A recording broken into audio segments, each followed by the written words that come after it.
So we're just going to look at a couple of little simple recipes for getting you started painting waves and whitewash.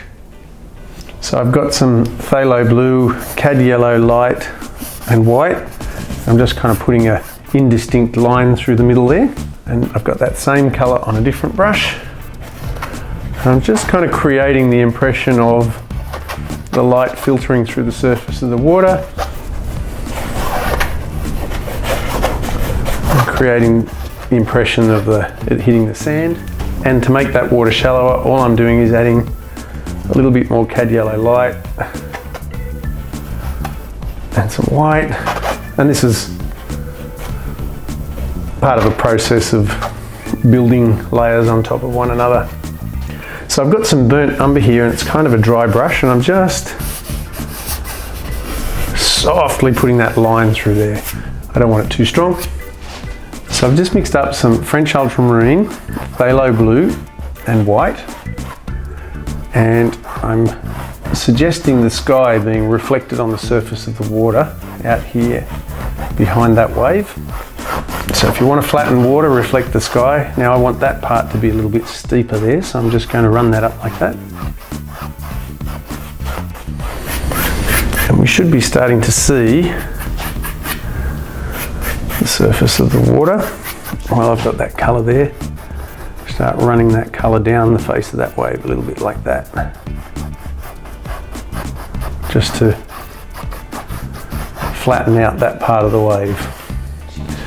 So whitewash has volume and colour and depth in it. So this is my recipe for a whitewash, and that is burnt umber. Well, actually phthalo blue with some burnt umber and some white, and that's pretty much it. So I'm putting my next highlight colour in. I've got my shadow colour in, and I've added some white and some French ultramarine blue to this darker shadow colour, and that should hopefully give me a bit of volume.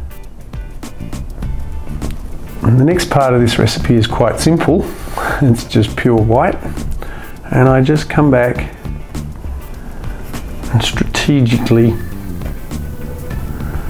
push in pure white here and there. Kind of pull all those colours together. We should get that lovely dancing effect of whitewash. While I've got that brush out and it's quite dry with that white on it, I'm just going to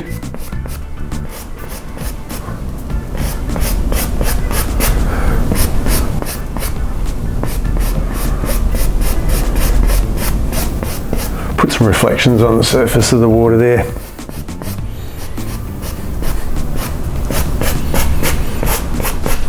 So I've got some white and a smaller brush, and I'm just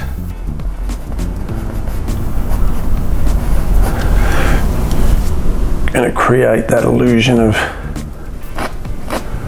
that feathery bit as the wave starts to fall over itself.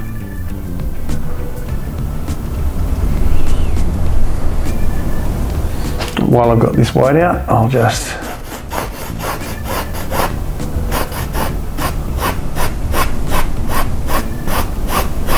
bump up some of those reflections.